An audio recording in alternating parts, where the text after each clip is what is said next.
Christmas ఉంది కనుక ఏదేమైనా దేవుని వాక్యం లేని క్రిస్మస్ శూన్యం కదా, మనకి ఆశీర్వాదం కాదు. మనకు తెలుసు వాక్యం ఆది యందు ఆ వాక్యమే కృపా సత్య సంపూర్ణంగా మన మధ్యకు వచ్చిన సందర్భాన్ని జ్ఞాపకం చేసుకున్నాం. కనుక వాక్యం లేకుండా మనం ఎన్ని యాక్టివిటీస్ చేసినా, ఎన్ని స్కిట్లు కొరియోగ్రఫీ చేసినా ఆ క్రిస్మస్ మనకి ఆశీర్వాదం తీసుకురాలేదు ప్రేమలో. కనుక వాక్యమే ఆదిలో వాక్యమైన దేవుడే శరీరధారిగా మన మధ్యకొచ్చిన పర్వదినాన్ని జ్ఞాపకం చేసుకున్న దినంలో ఆయన ఒక్కసారి జ్ఞాపకం చేసుకున్నాం. ఓకేనా? లూకాసు సువార్త 2వ అధ్యాయం 8 నుంచి 12 వచనాలు ఒకసారి చదువుదాం. లూకాసు సువార్త 2వ అధ్యాయం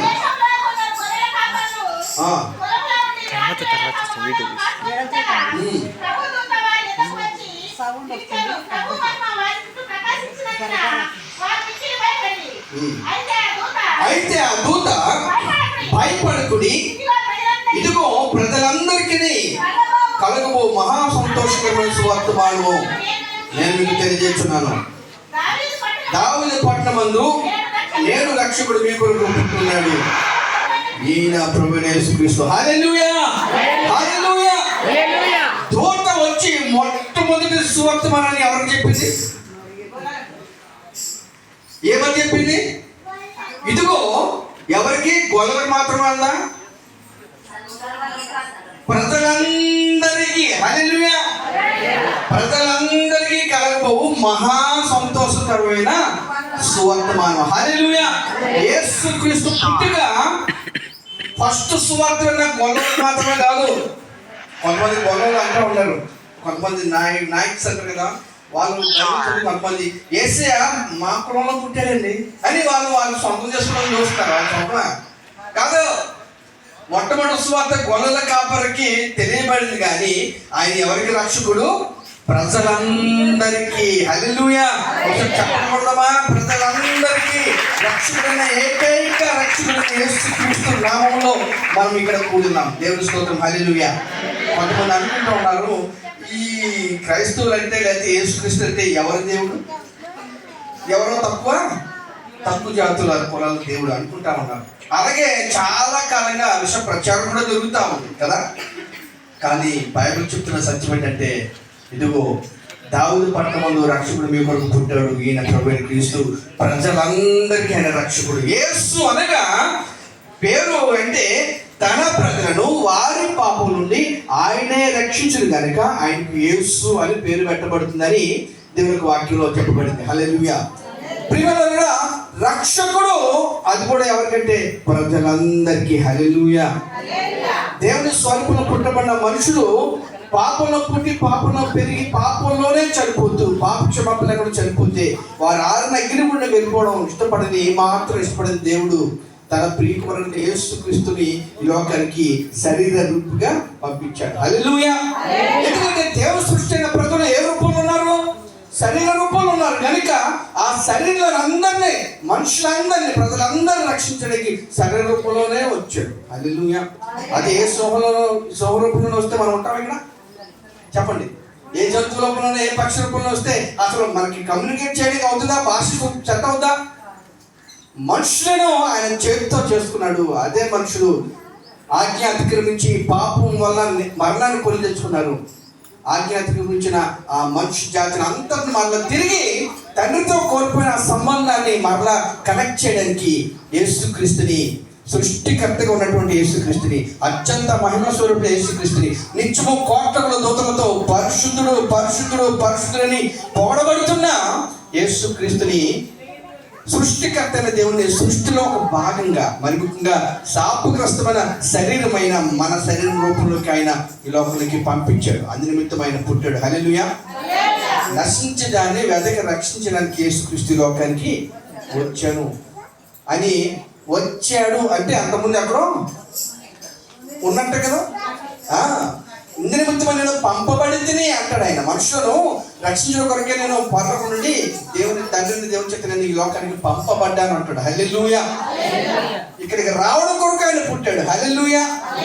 ఆయన సృష్టికర్త దేవుడే ఒక్కసారి ఏదో అద్భుతం చేసి భూమి మీద ఆయన వచ్చేయచ్చు, కానీ మనిషిలాగా ఆయన శ్రమ పడాలి. మనిషిలాగా బాల్యాన్ని, యవ్వన దేహాన్ని, అన్ని శరీరాశ నేత్రాశ వ్యవగమాలను జయించి సాతాను తల చెదగొట్టి తన పౌత్రుని రక్తంతో మనుషులైన మనందరిని రక్షించడానికి యేసుక్రీస్తు మనుషుని రూపంలో లోకం రావడం జరిగింది. ప్రియమైన హల్లెలూయా, హల్లెలూయా, దేవుని నామమున మహిమ కలుగును గాక. కనుక ప్రియమైన రక్షకుడు ఈ లోకంలో పుట్టాడు. ఆయన ఒక ప్రాంతానికి, ఒక కులానికి, ఒక మతానికి, ఒక దేశానికి మాత్రమే సంబంధం ఇచ్చిన వాడు మాత్రం కాదు. హల్లెలూయా. ఎంత గొప్ప భాగ్యం ప్రియమైన యేసు క్రీస్తుని తెలుసుకుంటే గొప్ప భాగ్యం కదా. మనల్ని భయంకరమైన ఆరోగ్యం ఉండము, యుగ యుగాలు కాలిపోయే ఆ నరక శిక్షణని తప్పించి మనల్ని నిత్య రాజ్యం దేవునితో ఉండడానికి చేర్చడానికి మన కొరకే ప్రాణం పెట్టడానికి వచ్చిన యేసుని తెలుసుకోవడం కంటే గొప్ప భాగ్యం, గొప్ప పండగ మరొకటి లేదు. హల్లెలూయా. ఈ లోకంలో ప్రియమైన ఆత్మ రక్షణ పొందడమే గొప్ప భాగ్యం. ఎన్ని కోట్లు కలిగినా, నువ్వు ఎన్ని కోట్లు సంపాదించినా, ఎంత వెండి బంగారం ధరించినా, ఎన్ని మేడమిద్దలు కట్టినా, పుట్టుకుని ఒకవేళ ఏదైనా జరిగి ప్రాణం పోయిందనుకోండి, మనం కష్టపడి పోగేసుకుని ఇవన్నీ పట్టుకెళ్తా ఉంటారా? పట్టుకెళ్ళి పైగా ఆత్మరక్షణ పొందేందుకు, పాపాలు క్షమించబడినందుకు ఎక్కడ పోతాం? నరకానికి పోతాం. యుగయుగాలు ఉండేవి నరకం, యుగయుగాలు ఉండేది పరలోకం. ఎంత ప్రేమ కలిగిన దేవుడు అంటే, ఇక్కడ నువ్వు తనువు చాలిస్తే, అంటే ఇక్కడ కన్ను మూస్తే, నీ శరీరాన్ని విడిచిపెడితే, ఆయన కౌగిట్లో అయితే, ఆయన పాదాల దగ్గర, ఆయన నిత్యత్వంలో పరలోకంలో నీ ఆయనతో పాటు ఉండడానికి నిన్ను అంతగా ప్రేమించి ఆయన మనుష్య రూపంగా ఈ లోకానికి వచ్చాడు. నిన్ను మంచి మార్గంలో నడిపించి నీ కొరకు తన ప్రాణాలంతా పెట్టి, ఇదిగో నేనే మార్గం, నేనే సత్యం, నేనే జీవం, నేను నా ద్వారానే తప్ప మరి ఎవరు కూడా తండ్రి వద్దకు రాలేదు. ఎందుకంటే ఆయనే అక్కడి నుంచి దిగి వచ్చాడు, ఆయనకే ఆ రూట్ తెలుసు. హల్లెలూయా కదా. ఇప్పుడు మీకు ఎక్కడికైనా ప్రయాణం వెళ్తే అప్పుడు ఆ కలకొలుసు ఎక్కడికి వెళ్ళాలంటే మీకు బాగా తెలుసు, షార్ట్ కట్స్ అంటే ఏదైనా, ఎందుకంటే బాగా తిరుగుతా ఉన్నాం కదా. ఇప్పుడు నన్ను చెప్పన్నారు అనుకోండి, హైదరాబాద్ నుంచి వచ్చాను, కలకొలుసు సెంటర్కి వెళ్ళాలంటే బయటకు వెళ్ళాక నాకు అయ్యో మనం ఎటు వెళ్ళాలో తెలియదు. ఎందుకు తెలియదు నాకు. యేసుక్రీస్తు పరమ నుండి భూమికి దిగి వచ్చాడు, ఆయనకే తెలుసు ఆ రూటు. హల్లెలూయా. అందుకే అన్నాడు నేనే మార్గం. హల్లెలూయా. ఎంతో మంది ఉన్నారు, కోట్ల మంది ఉన్నారు, కానీ నేనే అని చెప్పగలిగిన సత్తా ఎవరికి లేదండి, మన ఒక్క యేసుకే ఉంది. హల్లెలూయా. నేనే రక్షకుడను, నేను తప్ప వేరే రక్షకుడు లేడు అని గట్టిగా చెప్పిన దేవుడు నేనే. నాలో పాపం ఉందని ఎవడైనా మీరు స్థాపించగలరా అని ఛాలెంజ్ చేసిన ఒకే ఒక దేవుడు మనం ఆరాధిస్తున్న దేవుడు. హల్లెలూయా. దేవుని నామమున మహిమ కలుగును గాక. స్తోత్రం. హల్లెలూయా. ప్రియమైన వారలారా, ఆయన మరి గొర్రెలకు కనిపించాడు, గొర్రెల కాపరి. మన ఫోటోలో కూడా చూస్తుంటాం కదా, గొర్రెలను ఎత్తుకుని ఆయన ఫోటో వేసినట్టుగా. మన యోహాను సువార్త 10వ అధ్యాయంలో చూస్తే ఆయన అంటాడు అక్కడ, నేను గొర్రెలకు మంచి కాపరి. మామూలు కాపరి కాదు, మంచి కాపరి. హల్లెలూయా. యెహెజ్కేలులో చూస్తే టైం లేదు కనుక మీరు చూచాక చెప్పేస్తారు. యెహెజ్కేలు గ్రంథంలో మీరు నా ప్రజలు, నేను మేపిడి గొర్రెలు అంటాడు ఆయన. హల్లెలూయా. మనుషులను ఆయన గొర్రెలతో పోల్చాడు, ఆయనేమో ప్రధాన కాపరి ఉన్నాడు. గొర్రె ఏం చేస్తుంది? కాపరి ముందెళ్తా ఉంటే తలదించుకుని అలా వెళ్ళిపోతా ఉంటుంది, అవును కదా. కాపరి ముందెళ్తా ఉంటే అడుగు చాడులో గొర్రె వెళ్ళిపోతా ఉంటుంది. హల్లెలూయా. దారి తప్పి తిరుగుతున్న గొర్రెలం మనం. అందుకే యోహాను సువార్తలో ఆయన అంటాడు కదా, యోహాను దగ్గరికి యేసుక్రీస్తు బాప్తిసం తీసుకోవడానికి వస్తుంటే ఆయన అంటాడు, ఇదిగో లోక పాపములను మోసుకున్నప్పుడు దేవుని గొర్రె పిల్ల. హల్లెలూయా. ఒక నిష్కలమైన, నిర్దోషమైన, నిష్కలమైన, అమూల్యమైన, వెల చెల్లించినటువంటి రక్తాన్ని ఇచ్చి, గొర్రెపిల్ల రక్తం లాంటి తన రక్తాన్ని కాచి మనం రక్షించే కొరకే ఈ లోకానికి యేసుక్రీస్తు మనుషు రూపంలో పుట్టవలసి వచ్చిన పత్రికలో ఉంటుంది, తీర్పు పత్రికలో ఉంటుంది, ఎవరు సమీపింపరానంత తేజస్సులో. హల్లెలూయా. ఏ ఒక్కరు కూడా సమీపింపరాని, కన్నెత్తి చూసినా ఏమాత్రం చూడలేనటువంటి కోటి సూర్యుల కాంతిలో మహిమలో ఉండవలసిన యేసుక్రీస్తు మనలాంటి మట్టి శరీరాన్ని ధరించి మన మధ్యలో పుట్టడానికి గల కారణం తెలుసా? మనలను ఈ మట్టిలోంచి కాలిదేసి ఆ మహిమ రాజ్యమైన పరలోకానికి చేర్చడానికి. హల్లెలూయా. సో క్రిస్మస్ అంటే అత్యంత మహిమ స్వరూపుడు మట్టి దేహంలోకి రావడమే క్రిస్మస్. హల్లెలూయా. దేవుని నామమున మహిమ కలుగును గాక. ప్రియమైన వారలారా, కనుక అత్యంత ప్రేమ కలిగిన దేవుడు, ప్రేమ స్వరూపిన దేవుడు ప్రేమతోనే తన ప్రాణాన్ని మనకి అడ్డేసి, మన అతిక్రమాల కొరకు, మన దోషాల నిమిత్తం, మన అపవిత్రతను తొలగించడం కొరకు ఆయన అడ్డుగా నిలబడి, ఇదిగో నన్ను శిక్షించండి, వీరందరినీ నరకం నుంచి తప్పించడానికి నేను వచ్చాను అని తనకు తానుగా అప్పగించుకున్నాడు రోమా సైన్యానికి. దేవుని స్తోత్రం. హల్లెలూయా. ఈరోజు ఎవరున్నారని మన శిక్షణ భరించేవారు? ఈరోజు మనకు బదులుగా తన్నులు తినే వాళ్ళు ఎవరు ఉన్నారా?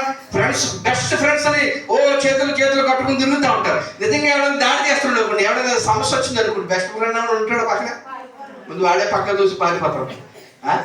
ధనం ఉంటే స్నేహితులు ఉంటారు, నీకు ఆస్తిపాస్తులు ఉంటే ఎంతమంది బంధుత్వం కలుపుకుంటారు, నీకు పేరు ప్రతిష్ఠ ఉంటే నువ్వు నాకు బీరకాయ పిచ్చి అంటారు. హల్లెలూయా. కానీ అన్ని ఊడిపోయి రోడ్డు మీద వచ్చావు యోగులాగా, ఇటు వస్తే అటు నుంచి పారిపోతూ ఉంటారు. అమ్మ ఈడెక్కడ పొడుగుతాడు, ఈడెక్కడ ఏమడుగుతాడు సహాయం, అవునా? కానీ ఏసుకున్న పేరు నేను నిజమైన స్నేహితుని, విడువక ప్రేమించాడు, ప్రాణం పెట్టిన వారికంటే గొప్ప స్నేహితుడి లోకంలో లేడు అని చెప్పి తన ప్రాణాన్ని పెట్టిన స్నేహితుడు ప్రేమ వల్ల యేసుక్రీస్తు. హల్లెలూయా. కనుక ప్రపంచమంతా నవంబర్లో స్టార్ట్ అయిపోయింది ఈ క్రిస్మస్ అందరి, అవును కదా? ఒక మన దేశంలోనే మైనారిటీ మనం, కానీ ప్రపంచ దేశంలో చూస్తే ఫస్ట్ క్రిస్టియానిటీ నెంబర్ 1. హల్లెలూయా. కోట్ల మంది నెలల తరబడి క్రిస్మస్ సంబరాలు చేసుకుంటున్నారు. రక్షకుడిగా యేసుక్రీస్తు లోకంలో పుట్టిన సందర్భాన్ని జ్ఞాపకం చేసుకుంటున్నారు. హల్లెలూయా. కనుక ఆయన గొర్రెలకు కాపరి. హల్లెలూయా. ఆయన గొల్లవాడు, గొర్రెలకు కూడా కాపరే. అంత మాత్రమే కాదు, మరొక మాట నేను చెప్తాను. మార్కు సువార్త 6వ అధ్యాయం ఉంటుంది. యేసుక్రీస్తు అద్భుతాలు చేస్తూ స్తోత్రం ప్రకటిస్తూ మారుమనసు పొందిన పరలోకరాజ్యం సమర్పించింది అని ఆయన అధికారంగా బోధిస్తుంటే అక్కడ ఉన్న పరిసయ్యులు, సద్దుకులు, యూదులు అంటున్నారు కదా, అదే ఈయనేంటి వడ్లవాడు కుమారుడు యోసేపు కుమారుడు కాడా, వడ్లవాని కుమారుడు కదా ఈయన అంటా ఉన్నాడు. అంటే యోసేపు తన తండ్రి ఏం చేస్తున్నాడు మనకు తెలుసు, వడ్ల పని చేస్తున్నాడు, అంటే కార్పెంటర్ కదా, చెక్కతో బాగా పనిచేసి మంచి పనులు చేసేవాడు. యేసుక్రీస్తు మరి 33 సంవత్సరాల వరకు మరి తన తండ్రి వద్దే ఉండి, ఆ తర్వాత 3.5 సంవత్సరాలు లోకంలోకి వచ్చి స్వాతంత్ర ప్రకటించడానికి మన బైబిల్ రుజుపరుస్తూ ఉంది. ప్రియమైన అయితే అక్కడ ఉన్న ప్రజల యేసుక్రీస్తు అద్భుత విషయం, ఆయన అధికారంతో స్వాతంత్ర ప్రకటిస్తూ దయ్యాలు వెలగొడుతుంటే రోగాలు శోధిస్తున్నాడు. ప్రతి వారము దైవజనులోంచి మాట్లాడుతున్నాడు, వాక్యం ద్వారా మాట్లాడుతున్నాడు. చెల్లిపోయిన గొర్రెలు ఉంటున్న మనలను నిత్య రాజ్య మార్గులకు ఆయన నడిపిస్తున్నాడు. ఆయన పరమ కాపరి, ప్రధాన కాపరి. హల్లెలూయా. రెండోదిగా చూస్తే ఆయన వడ్లవాడే, కానీ మనకి ఏ సురూపం లేకుండా అంటారు కదా, మరి ఎన్నో వ్యసనాల చేత కొట్టబడి మనము సాతాను స్వరూపంలో ఉంటుండగా ఆయన తన వాక్యం చేత మనల్ని భద్రపరిచి, ఆయన మనల్ని వడ్లవాడిగా చెక్కి మనకి చక్కని స్వరూపాన్ని, దేవదూతల స్వరూపాన్ని, దైవికమైన స్వరూపాన్ని దేవుడు మనం చెప్తా ఉన్నాడు. వధువు సంఘంగా, కన్యకగా మనల్ని సిద్ధపరుస్తా ఉన్నాడు. హల్లెలూయా. మూడవదిగా చూస్తే మలకి గ్రంథంలో ఉంటుంది 3వ అధ్యాయం 2లో, నా మాటలు అగ్గివంటివి కావా అని చెప్పి అంటూ ఉంటాడు. ఒకసారి చూద్దాం మలకి పత్రిక.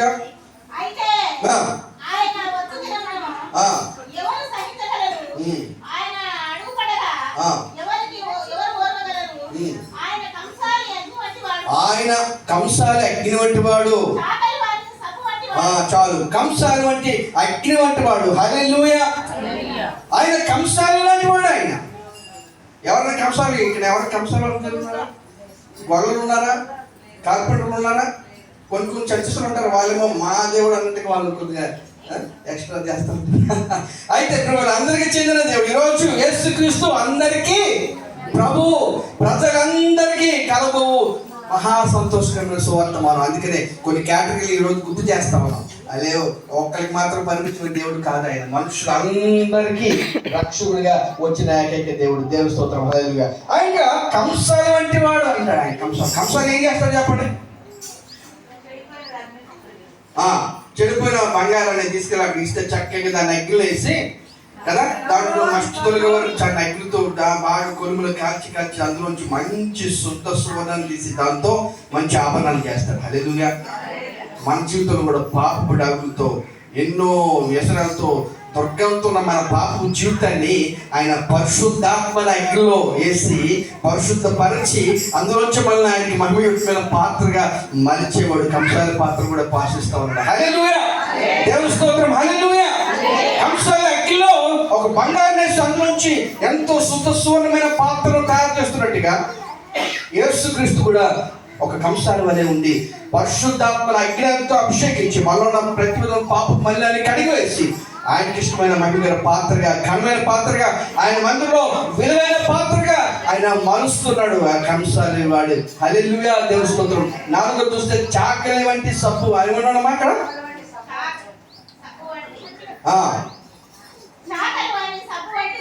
చాకలి వాని సబ్బు వంటి వాడు. హల్లెలూయా. చాకలి ఏం చేస్తాడు చెప్పండి? అది మురిగిపోయిన ప్రతి బట్టలు కదా, డాగు మక్ష పడిన మలినంతో ఉన్న వస్త్రాన్ని ఆయన కడిగి చక్కగా ఏం చేస్తాడు? చల్లగా చేసి మనకి ఇస్తాడు. యేసుక్రీస్తు కూడా మరి చాకలి సబ్బు వాడలేదు, కానీ యెషయా గ్రంథంలో తెలియజేస్తా ఉంది 64:6లో మన నీతి క్రియలంట ఆయన దృష్టికి మురికి గుడ్డలు. హల్లెలూయా. మన నీతి క్రియలు, మన మంచి క్రియలు, మన దాన ధర్మాలు ఏవేవో చేసి మోక్షానికి వెళ్దామని ఎన్నెన్నో భక్తి కార్యాలు చేసి ఏవో కార్యాలు చేస్తుంటే అవన్నీ దేవుని దృష్టి కంట మురికి గుడ్డలాగా ఉన్నాయి. మురికి గుడ్డలాగా. అలాంటి మురికి గుడ్డలతో కప్పబడిన మనలను ఆయన ఏం చేస్తున్నాడంటే తన రక్తం సబ్బు వాడలేదు, కానీ ఆయన రక్తాన్ని మన కొరకు కాచి ఆ రక్తం చేత మనల్ని పవిత్రపరుస్తున్నాడు కదా. దేవుని వాక్యం యేసు రక్తము ప్రతి పాపం నుండి మనను పవిత్రునిగా చేయదు. దేవుని స్తోత్రం. మురికితో అపవిత్రతో ఉన్న మన పాపపు జీవితాన్ని ఆయన తన రక్తంతో కడిగి పవిత్రపరిచి తెల్లని వస్త్రం మనకు అనుగ్రహించి ఆ నిత్యరాత్రంలో ఆయన చోటు కల్పిస్తున్నాడు. ప్రకటన గ్రంథం 7:14 చూస్తే ఒక మాట ఉంటుంది అక్కడ. ప్రకటన 7:14లో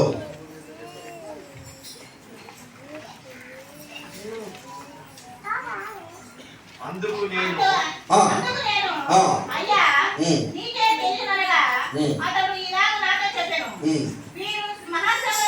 వీరు మహాశ్రమం నుండి వచ్చిన వారు గొర్రెపిల్ల రక్తంలో తమ వస్త్రములను ఉదుకుకొని వాటిని తెలుపు చేసుకునే వారు.